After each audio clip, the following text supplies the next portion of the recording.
Good afternoon. Dominick Marino here from the PFANJ. First, let me start by saying we offer, on behalf of the PFANJ, we offer condolences to firefighter Israel Tolentino and police officer Bernard Waddell, who lost their life in the last couple of days to COVID-19. We express our condolences to their families and their departments. Right now, we are streaming live on Facebook.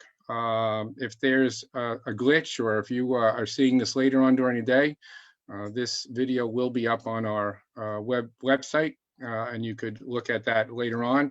If you do ask a question during this conference, we may not get to all of them, but you can send those questions in and we will respond as soon as we can to those questions as quickly as we can. So thank you for that.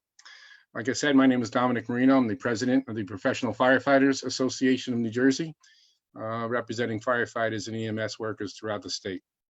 With us today, we have Congresswoman Sherrill and Congressman Gottheimer, who took the time today to kind of like give us a little feedback on some of the concerns and questions that our members have. We know we have some of the public out there listening, and we thank you for that. Again, we're hopefully going to give some insight on some of the things that are going on. As first responders, we have to answer the call, and our men and women that are out there are answering the call and continue to answer the call. And hopefully some of the things that we talk about today will ease their minds a little bit when they are responding, and also give the public some sense of security too. So we have a couple of questions that I'd like to start with, and no rhyme or reason, but Congressman Gottheimer, I'd like to begin with you. Many of our departments and throughout, obviously, the state and the country, PPE, gloves, masks, protective gear, cleaning supplies, all that stuff is in high demand. And with our members out there on the fire engines and the ambulances, the EMS workers, the firefighters, we don't have, we're not working in a controlled environment. We're in an uncontrolled environment. So all that equipment is extremely necessary for the men and women out there to do their job safely. What can, or what will, or is there an avenue for first responders to acquire more PPE and masks and gloves so that they can perform their function safely? Well, thank you, Dominick, and thank you for organizing this and for your incredible leadership, and especially during a very tough time. And I want to thank all the locals and members for all you do, and my prayers are with the families of those lost. And you always put yourselves on the line for all of us, and I know we are just all incredibly grateful. And just want to recognize 2081 and Hackensack and the folks in Bergen County Fire Academy and local, and who I think are joining, and I just want to know how much I appreciate that.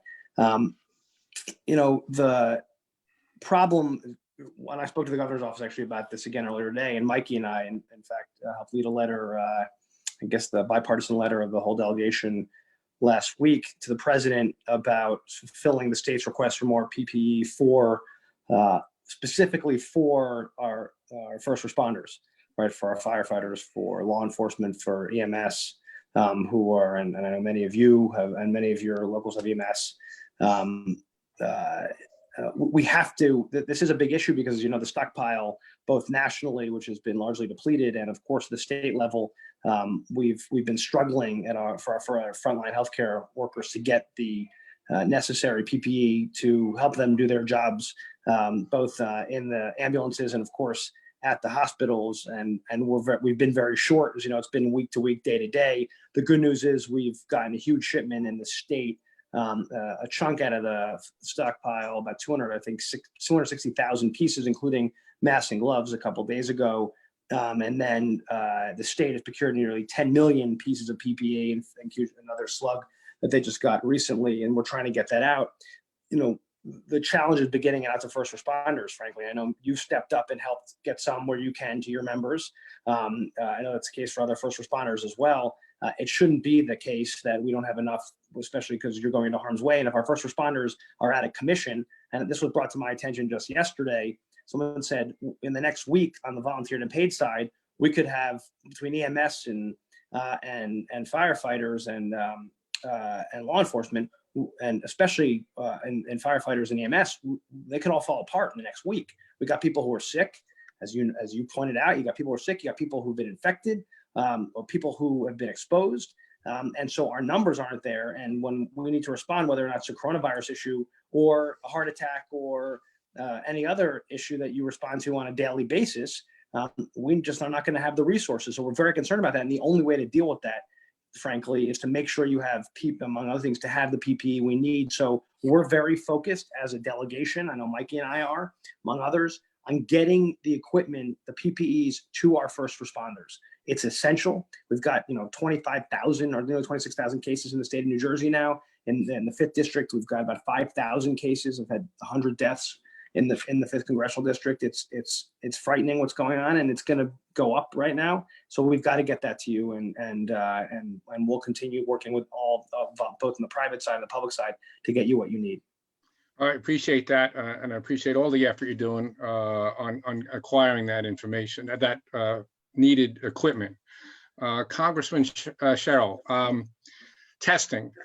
We understand testing is a high priority in all areas, but in the state of New Jersey right now, FEMA has a testing site in the northern part and the central part, but not really in the southern part. And there's really not a lot of areas in the southern part for our members plus the citizens to be tested. So we're kind of concerned about that. And the other aspect of that is first responders. There's got to be some type of avenue for first responders to get tested, and not to say it, but on a priority basis, because if we're not able to get tested and we're not able to be working, then nobody's going to be there to respond to the citizens who are calling for that help. So somehow, the first responders need to have somewhat of a priority, and priority often, not, well, you got a week, you can do it this day, this week, and next week you can do it this day. It kind of doesn't really work in our world when we need to respond 24/7. So, I would ask if you have any insight on those two things as far as the southern part of the state, and also, first responders, how we could go about, how the federal government can help, getting more tests so the first responders can have a peace of mind and are protected. Thanks for the question. So my background is from the military. I'm a veteran, and I was in the Navy for about 10 years and 4 years at the academy before that.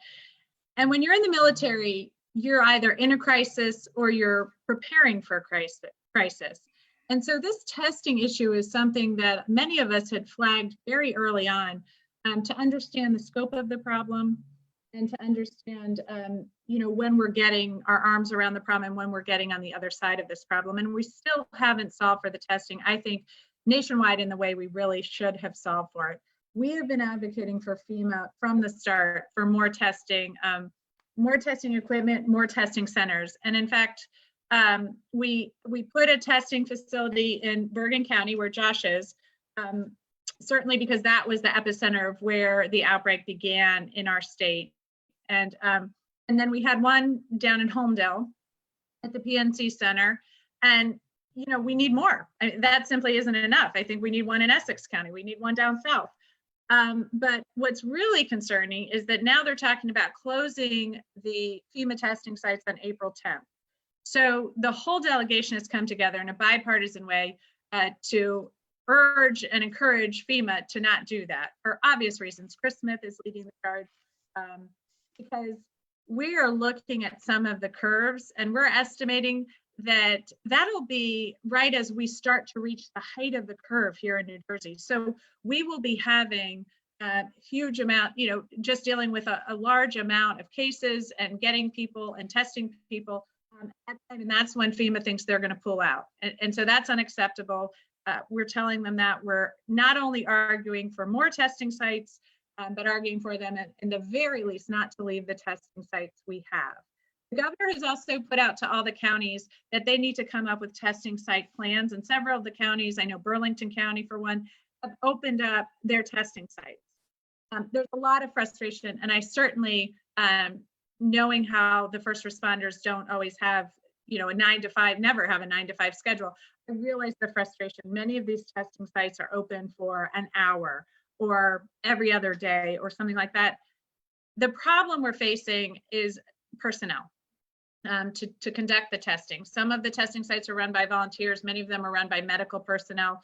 Initially, we had problems with PPE. We still have some of that problem going on to get the people testing in PPE.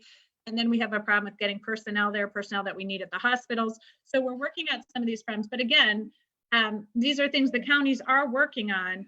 But really, you're right in your question that FEMA needs to help us out here. We need some of the nation's resources to come here where we're most hard hit. As far as having first responders have front of line privileges, that is something that I noted weeks ago. I was talking to Mark Kovar and Pat Hogan. They could not get one of their guys in Wayne, New Jersey tested. So at that time, they couldn't even get him tested, and he'd had close contact. And of course, we need to know, especially for our first responders, you guys, I know you are being stressed to the limit right now, but we need you all working as hard as you possibly can because we need you so desperately in this state right now. And so to have somebody in quarantine who's not got the disease and is healthy and could be out on the front lines is really, you know, it's just making everyone else work harder. I know that person wants to be out helping her brothers and sisters. So we need to have them have front of line privileges. I advocated for that weeks ago with the governor. They'd started to look at that. Our counties, some of our counties on a county by county basis had given front of line privileges, but then we were realizing at the labs, there was no way, they weren't coded correctly to know that. So now I'm advocating and working with FDA to get a national coding system so that when the labs receive it, they know it's the first responder test. And they have to get that test out immediately because we've got to get all of you back on the front line. So that's what I'm working on. I agree with you. And these are all issues that Josh and I are really concerned about. I appreciate that. And that's a good, having it flagged that way is going to help a lot because it is taking time to get the information back to our members. And sometimes it's a week or 10 or 14 days. And it just, it just can't work that way. Just can't work that way. So I thank you. Congressman Sherrill, the AFG grants, we heard that there's an extra $100 million that was added into the AFG grants for which is the Assistance of Firefighters grants. Is there any way of like having a block grant like for the state of New Jersey so that not each individual department has to do it, but the state can put a block grant in so that the resources are kind of like centralized? Is that a possibility?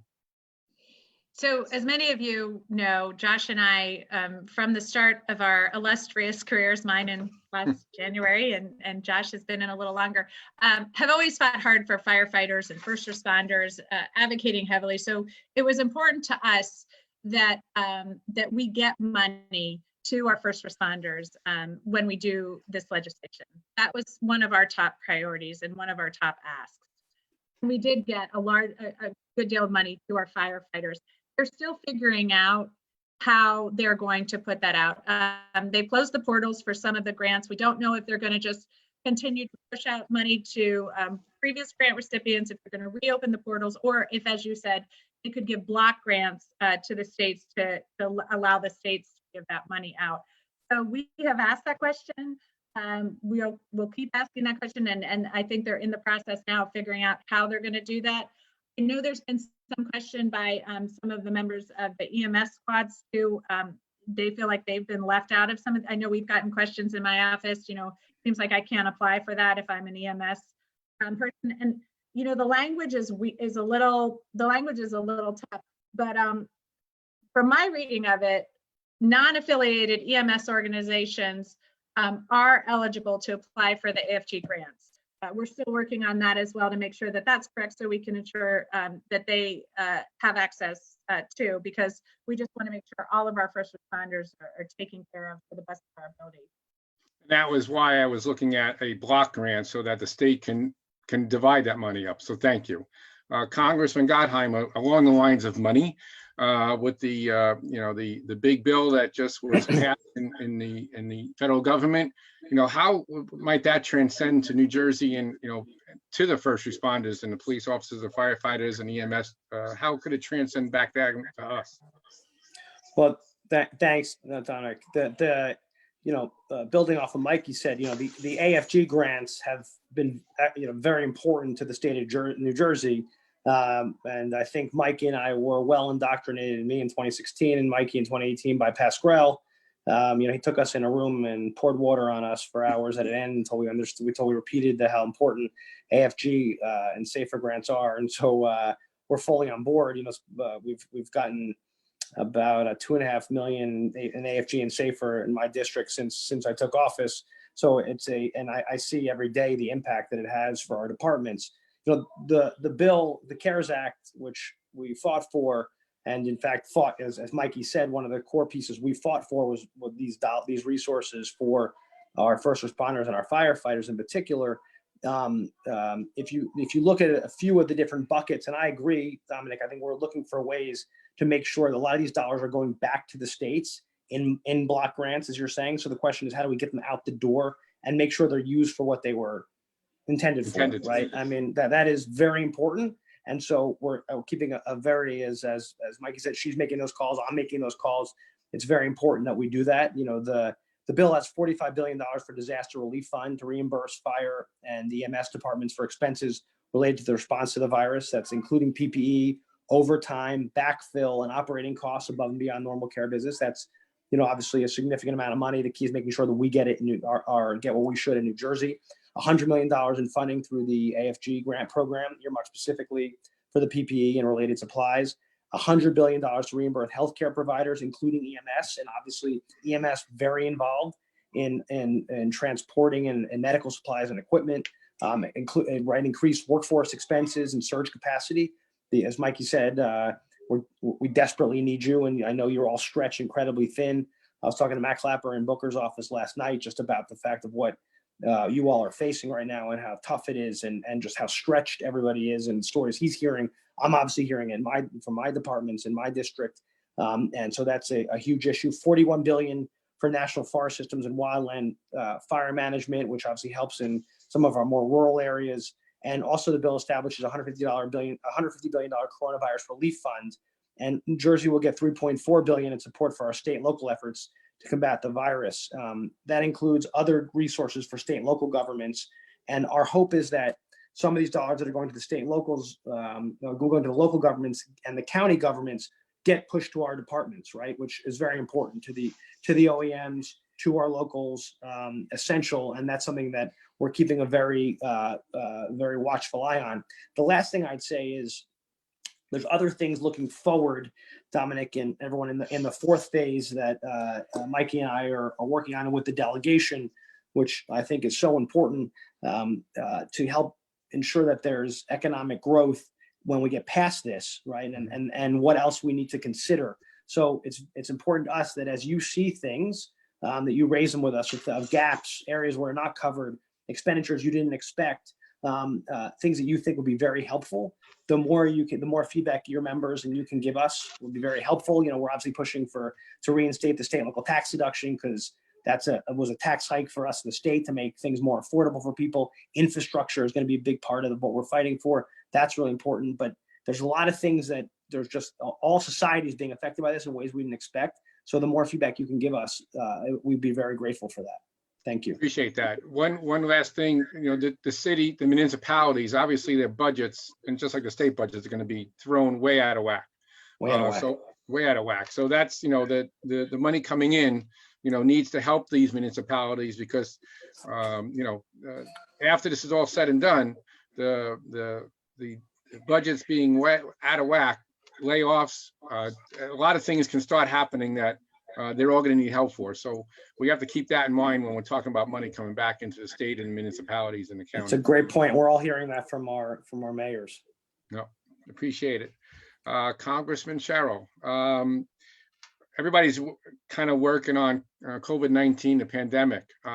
There's a lot of other things obviously going on in the medical field. I mean, have you seen anything as far as anything on the wayside, like, everybody's discounting everything else and only focusing on COVID-19, or is everything still working so that everything else is being handled?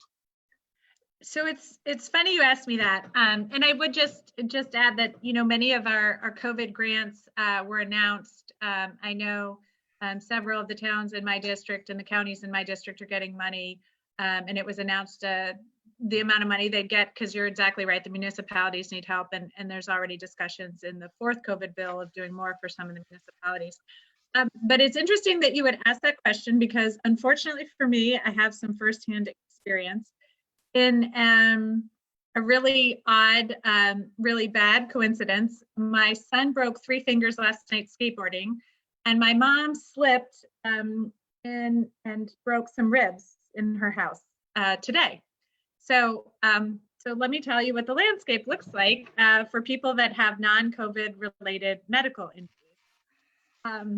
For my son, we called his pediatrician, and it was after hours, and they said, look, he does need an x-ray, and that is an emergency room service. So we always go to St. Joe's and Patterson.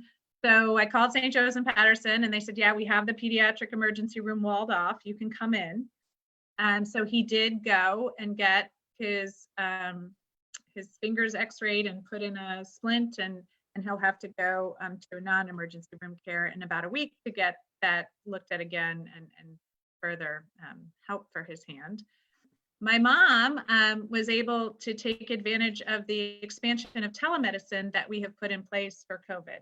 So she actually didn't even go into an emergency room. She was able to go online and communicate with her doctor and get the help she needed, and her doctor called in a prescription for her and took care of it that way. And she didn't even have to go into a facility. And we've really greatly expanded in thinking about how we're going to handle this.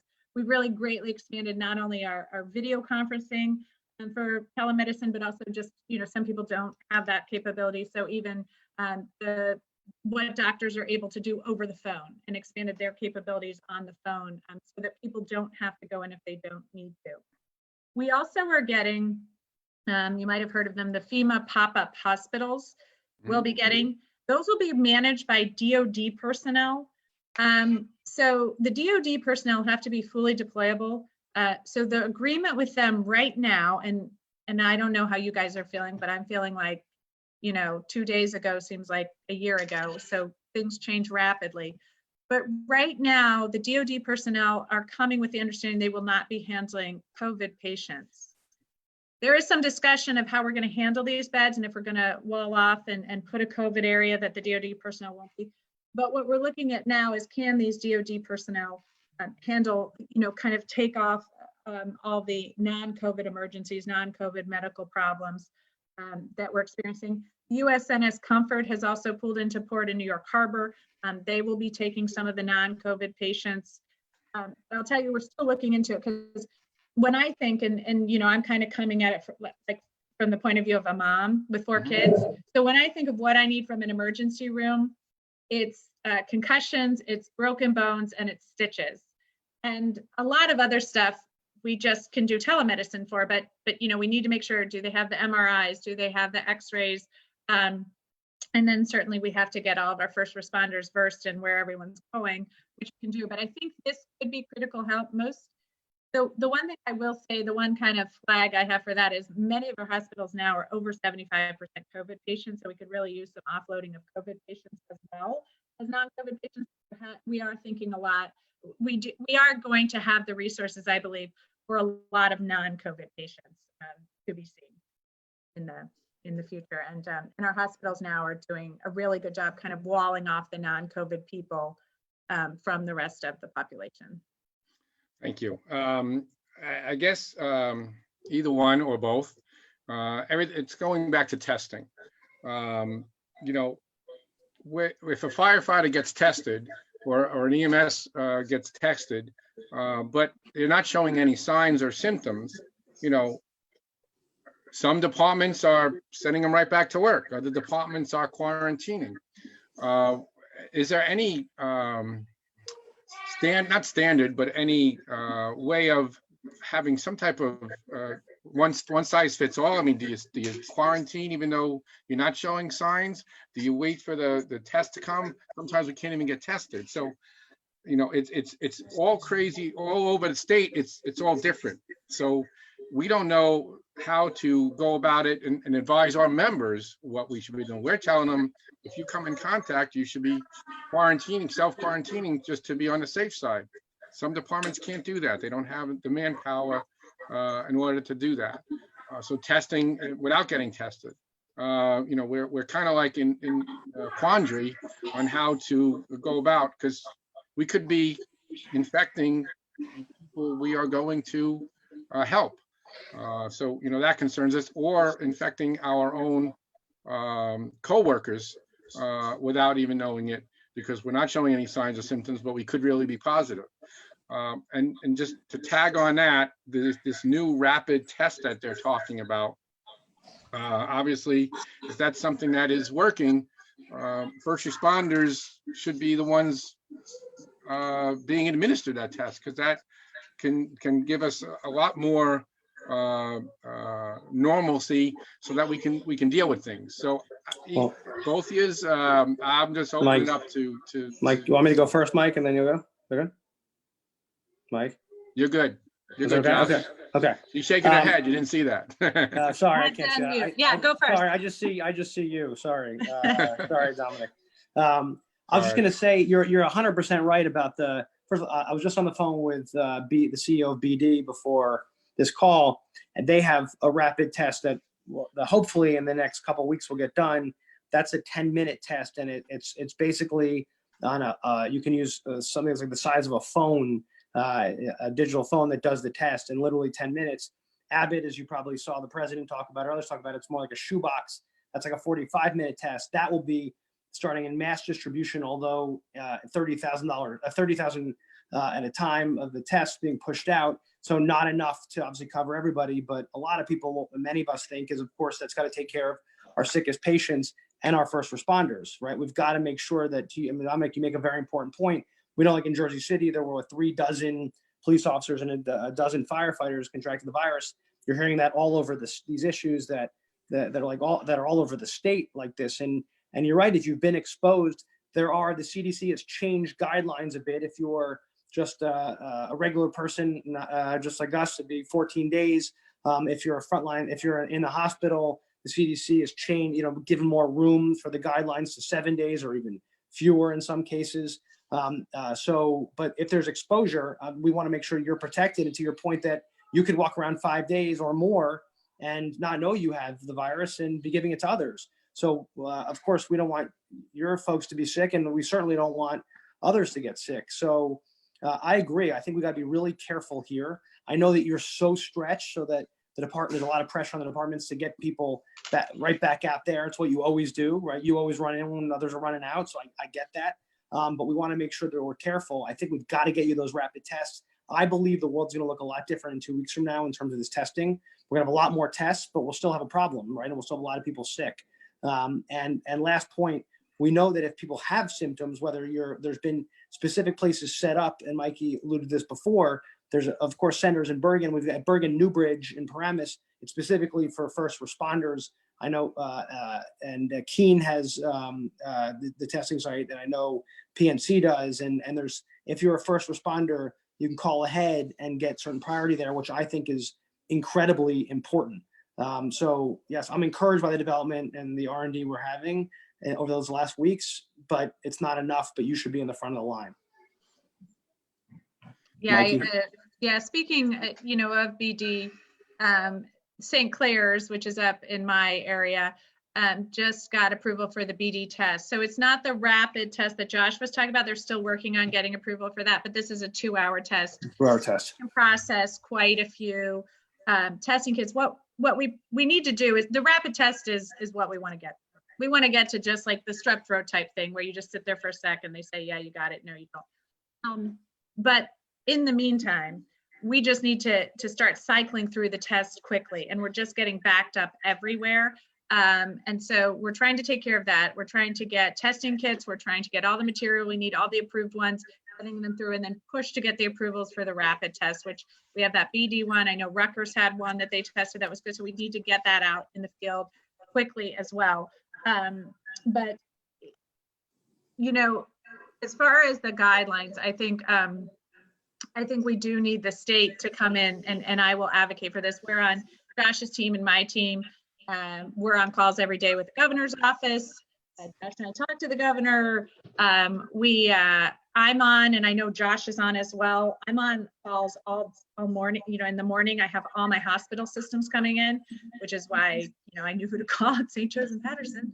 I had to go get my kids x-rayed. But we're on calls every morning with all our hospital providers, understanding how the flow of tests are going, which, you know, we do need to know, because you can't just have someone sitting on the sidelines, but you also can't have someone infecting people. And I'll tell you, early on, we had a firefighter, or not a firefighter, a police officer who was in direct contact with someone who tested positive and had symptoms, and then somebody told him to go back to work. So, I mean, there's obviously bright lines here, but we also have to come up with what to do when someone's showing those symptoms. And really, until we get that rapid test done, it's just really hard. We just have to get them first, front of line privileges, get people tested rapidly, back in the field if we can. But I think we will advocate with the state to come up with a more statewide plan for that. And I appreciate that. And don't take this the wrong way, and Josh, don't take this the wrong way. But, you know, a week or 2 weeks from now, that's tough to take right now, especially when, you know, the members are going out day in and day out and being exposed. And I know you know it, but being exposed, you know, they need the peace of mind for themselves, their family, and their coworkers. So keep pushing on. And it's crazy they got test is right. Josh is right at that, but we're freeing up. We're using other more rapid tests so that we should have a quicker turnaround sooner. Yeah, we might not have the and the one like that St. Clair's one, the 2-hour one, is helping in that area to really move. Right. That's not, I mean, by the way, that's a great, and I'm proud BD's in my backyard. Like they got approval for that test a week ago or 10 days ago now. And that's getting out there. So that's good. It's a multi-hour test versus, as you pointed out, Dominic, 5 days, 7 days is crazy. That, you know, you pretty much are quarantined the entire time. You don't know if you have it, and and obviously that's going to prevent your team from getting back out into the field. And so we've got to solve that. And, you know, as the COBD just said to me, he's on the phone with the FDA, with the White House every single day. He's talking to us. Mikie and I and others are helping really push to get these approvals through. We're doing everything humanly possible to get this to happen faster, because we understand the consequences. I know, and along that line with that, you know, right now, and it's not, I mean, other areas might be doing it differently, but in Jersey, you know, if you're not showing any signs or symptoms, you're not being tested. That has to be different for first responders, because, you know what I mean? We have to be able to get tested even though we're not showing us signs, if we come in contact, the first responders should be allowed and given that test. And that's not happening yet. And I think in some areas, I have to double check with Essex. They have a form on their site for who can get tested. And I do believe if you're a first responder and have come in contact that you can, but I will double check that. And certainly that doesn't mean that everyone in the state can do that. But you're exactly right. It's not just first of line. It's also the ability to get tested even if you don't have symptoms. And if Essex is doing it, that's great. But then, we need the entire state to adopt that same policy, so to say. So I appreciate that. That's the time we have. I would like to give you a few minutes to just talk to the guys and gals who are on the call, and also who's out there on Facebook land listening to us. So Josh, would you like to go first? If that's okay, that'd be great. And I'm really sorry. I'm supposed to be on a call with our hospitals in 3 minutes. So I just want to make sure I don't miss that. But yes, I would love to take a question. No, I don't have another question. I'm giving you the time to say anything to the. I thought you wanted. I thought there was a question coming in. I'm sorry. I'm giving you your 2 minutes of fame right now. Oh man, this is great. This is exciting. And I just wanted to thank you. So I just want to thank you again for everything. And I do want to say to all the men and women who are watching what you're doing here. thank you, from my family, from all of us, because, I know you're really putting yourselves out there in a way that's above and beyond, but you do it every single day. This is more than probably usual, but no different than what you do. And God bless. We're thinking about you. We're going to fight for you as we always do. We got to make sure you have the resources to protect you. And I really, really am so grateful. We all are. So God bless. Thank you, Josh. Thank you so much, Dominick, for what you do. Thanks for your leadership as ever. Appreciate it. Mikie? Well, I just want to echo what Josh said. As you can imagine, I have always been so impressed with many of our public servants. And I know all of you have signed up to put your life on the line for our communities in good times and in bad. And unfortunately, we're in a really tough time. I also just want to do a little bit of a public service announcement, because I know you're some of our toughest men and women. But just coming from the military and coming from the background, you're experiencing some really difficult things that kind of can weigh on you. And if you are feeling a little bit overwhelmed, there are mental health opportunities. We have mental health hotlines. Some of them are on my website. I know there's a lot of veteran support groups, and I'm sure the firefighters have some as well. But please reach out. If you don't know where to go, feel free to call my office, and our caseworkers can direct you. Because you are taking on a huge strain for our society. And again, I so appreciate it. This really is just an amazing thing that you're doing for the community. And I think as part of the social contract, what Josh and I owe you is all the support we can get to you and bring to you for the fight you're in. So thank you so much. Thanks for giving us the time to talk to you, and please reach out if you have any more questions. Thanks, Dominick, and thanks, Mikie. Thank you very much. I just, again, if there were some questions out there that we weren't able to get to, we are taking notes, and we will respond to those questions as soon as we possibly can. I want to thank Congresswoman Sherrill and Congressman Gottheimer for taking the time today to be with us and to give us a little insight on what's happening. I would ask that you all be vigilant out there and take every precaution when you're responding to emergencies. The citizens of New Jersey need us, need you on the front lines. Remember, everyone, keep social distancing. I mean, that's the biggest thing we can keep reiterating to everybody. To our members, be diligent and safe. We will all get through this together. Thank you very much. Everybody have a safe day.